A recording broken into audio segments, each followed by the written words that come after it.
नमाज में आने वाले वसवसों से किस तरह महफूज रहा जाए। बिस्मिल्लाहिर्रहमानिर्रहीम।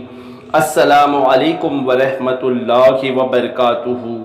हज़रत इब्ने अब्बास रदियल्लाहु अन्हु से रिवायत है कि एक आदमी नबी करीम सल्लल्लाहु अलैहि वआलिहि वसल्लम की खिदमत में हाजिर हुआ तो उसने अर्ज़ किया, मेरे दिल में कुछ ऐसा वसवसा पैदा होता है कि उसे बयान करने से कोयला बन जाना मुझे ज़्यादा पसंद है।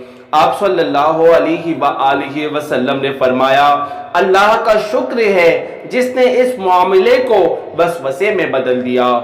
नमाज में आने वाले वसवसे से नमाज में कोई कबाहत नहीं, क्योंकि सिर्फ ख्यालात आने से इंसान गुनहगार नहीं होता। वसवसे और ख्यालात उस वक्त तक मुआफ होते हैं जब तक उन पर अमल ना किया जाए। नमाज में वसवसा आ जाए तो इसका इलाज ये है कि इसको शैतानी वसवसा समझकर उसकी तरफ इल्तफात ना किया जाए और अल्लाह की अजमत और जलाल का तसव्वुर करते हुए नमाज पूरी कर ली जाए और ये तसव्वुर किया जाए कि मैं अल्लाह ताला को देख रहा हूँ और वो मुझे देख रहा है। जैसा कि हदीस पाक में है कि अल्लाह की इबादत ऐसे करो कि गोया उसे देख रहे हो। अगर ये ना हो सके तो ख्याल करो कि वो तुम्हें देख रहा है। साहिब मिरात रहमतुल्लाह अलैह इस हदीस की शरह में फरमाते हैं कि यूं तो हर वक्त ही समझो कि रब तुम्हें देख रहा है, मगर इबादत की हालत में तो ख़ास तौर पर ख्याल रखो तो इंशाअल्लाह इबादत आसान होगी, दिल में हुजूर व आजिज़ी पैदा होगी, आंखों में आंसू आएंगे। अल्लाह हम सबको नसीब करे, आमीन। हज़रत उस्मान इब्ने अबी अलास रदियल्लाहु अन्हु से रिवायत है कि मैंने अर्ज़ किया, या रसूल अल्लाह सल्लल्लाहु अलैहि वआलिहि वसल्लम, शैतान मुझ में और मेरी नमाज और तिलावत में हाइल हो गया, नमाज मुश्तबा कर दी। हुजूर सल्लल्लाहु अलैहि वआलिहि वसल्लम ने फरमाया, इस शैतान को खंजब कहा जाता है। जब कभी तुम इसे महसूस करो तो इससे अल्लाह की पनाह मांगो और बाएं तरफ 3 बार धुतकार दो। मैंने ये ही किया तो अल्लाह ने उसे दफा फरमा दिया। नबी करीम सल्लल्लाहु अलैहि वआलिहि वसल्लम ने फरमाया कि शैतान उससे तो मायूस हो चुका कि अरब के नमाजी उसे पूजे, लेकिन उन्हें आपस में भड़काने में मशगूल है। वसवसा बीमारी की एक किस्म है जो कि शैतान के इंसान पर हावी होने की वजह से पैदा होती है, या फिर नफ्से अम्मारा का जब गलबा हो तब वसवसे आते हैं। इसलिए वसवसों का इलाज ईमान को कवी बनाने से होगा।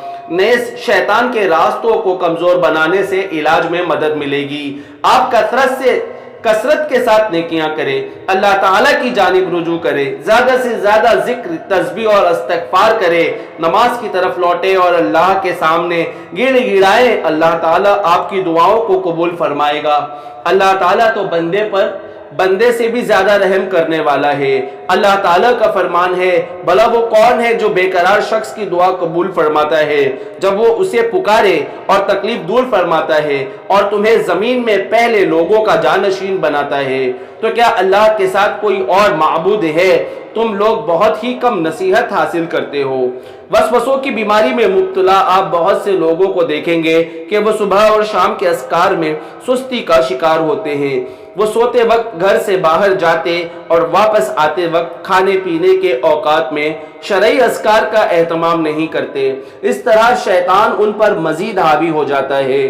शैतान इंसान को बुरे ख्यालात और तसव्वुरात ही में जकड़ देता है ताकि इंसान ज्यादा से ज्यादा जहनी तनाव का शिकार हो और तकलीफ में रहे। वसवसों के इलाज के लिए मुफीद तरीन जरिया यह है कि जब भी वसवसा आए तो वसवसा बिल्कुल खत्म हो जाने तक अपना जहन किसी और जानिब मुतवज्जो कर दे। इब्ने हिज्र मक्की रहमतुल्लाह अलैह से पूछा गया कि क्या वसवसों के इलाज के लिए कोई दवा है, तो उन्होंने जवाब दिया, उसकी एक बेहतरीन दवा यह है कि आप वसवसे से जहन को मुकम्मल तौर पर किसी और जानिब मसरूफ कर दे, चाहे दिल में कुछ भी ख्यालात आए। क्योंकि जब इंसान वसवसों की जानिब तवज्जो नहीं करता तो वसवसे को जहन में कदम जमाने का मौका नहीं मिलता, बल्कि कुछ ही देर में वसवसा हवा हो जाता है। यह बहुत ही मुजर्रिब नुस्खा है, बहुत से लोग इसको अपना कर कामयाब हुए हैं। लेकिन अगर कोई शख्स वसवसों के पीछे लग जाए और वसवसों के मुताबिक अमल करने लगे تو پھر وسوسے تسلسل کے ساتھ آنا شروع ہو جاتے ہیں اور انسان کو پاگل بنا دیتے ہیں، بلکہ پاگلوں سے برا حشر کر دیتے ہیں۔ ہم نے وسوسوں میں ملوث بہت سے لوگوں کو دیکھا ہے کہ جب وہ وسوسوں کے پیچھے لگے اور ان وسوسوں پر کان دھرے تو وسوسوں نے انہیں شیطان تک پہنچا دیا۔ اللہ اکبر۔ اگر کوئی وسوسوں کی بیماری میں مبتلا ہے تو اسے یہ بات ذہن نشین کر لینی چاہیے کہ اسے ذہن میں آنے والے برے خیالات کی وجہ سے باز پرس کا سامنا نہیں کرنا پڑے گا، چاہے خیالات کتنے ہی گندے کیوں نہ ہو، چاہے یہ خیالات نماز میں آئے یا عام حالت میں، بشرطے کہ انسان ایسے خیالات سے نفرت کرے، ان کو ختم کرنا چاہتا ہو اور ان سے اپنا پیچھا چھڑانا چاہتا ہو۔ اس کی دلیل صحیح مسلم حدیث نمبر 132 میں ہے کہ ابو ہریرہ رضی اللہ عنہ کہتے ہیں کہ نبی کریم صلی اللہ علیہ وآلہ وسلم کے کچھ صحابہ کرام آئے اور آپ سے پوچھا کہ ہمیں ہمارے دلوں میں ایسے تصورات اور خیالات آتے ہیں جو ہم میں سے کوئی بھی اپنی زبان پر نہیں لا سکتا، تو آپ صلی اللہ علیہ وآلہ وسلم نے پوچھا کیا اسے بیان کرنے سے ناگواری تم نے اپنے دل میں پالی ہے؟ انہوں نے کہا جی ہاں۔ تو آپ صلی اللہ علیہ وآلہ وسلم نے فرمایا یہی صریح ایمان ہے، یعنی اس بات کو زبان پر نہ لانے کی سکت تمہارے دلوں میں ایمان کی علامت ہے۔ اسی طرح شیخ ابن باز رحمت اللہ علیہ سے پوچھا گیا بسا اوقات انسان کے دماغ میں وسوسے اور افکار آتے رہتے ہیں، خصوصاً عقیدہ و توحید اور ایمان سے متعلق، تو کیا مسلمان کا ان افکار پر بھی مواخذہ ہوگا؟ اس پر انہوں نے جواب دیا کہ رسول اللہ صلی اللہ علیہ وآلہ وسلم سے صحیح بخاری اور مسلم وغیرہ میں ثابت ہے کہ آپ صلی اللہ علیہ وآلہ وسلم نے فرمایا بے شک اللہ تعالیٰ نے میری امت کے لیے دل میں آنے والے خیالات کو معاف کر دیا ہے جب تک ان پر عمل نہ کیا جائے یا انہیں زبان پر نہ لایا جائے۔ اور صحابہ کرام سے بھی یہ ثابت ہے کہ انہوں نے نبی کریم صلی اللہ علیہ وآلہ وسلم سے اپنے دلوں میں آنے والے وسوسوں کے بارے میں پوچھا، جن میں سوال میں مذکور امور بھی تھے، تو انہیں رسول اللہ صلی اللہ علیہ وآلہ وسلم نے فرمایا یہی صریح ایمان ہے۔ اس حدیث کو امام مسلم نے روایت کیا ہے۔ آپ صلی اللہ علیہ وآلہ وسلم کا یہ بھی فرمان ہے کہ لوگ سوالات کرتے ہوئے بڑھتے چلے جائیں گے یہاں تک کہ کہا جائے گا یہ تو اللہ کی پیدا کردہ مخلوق ہے، تو اللہ کو کس نے پیدا کیا؟ چنانچہ اگر کسی کے دل میں یہ بات آئے تو کہہ دے میں اللہ اور اس کے رسولوں پر ایمان لایا۔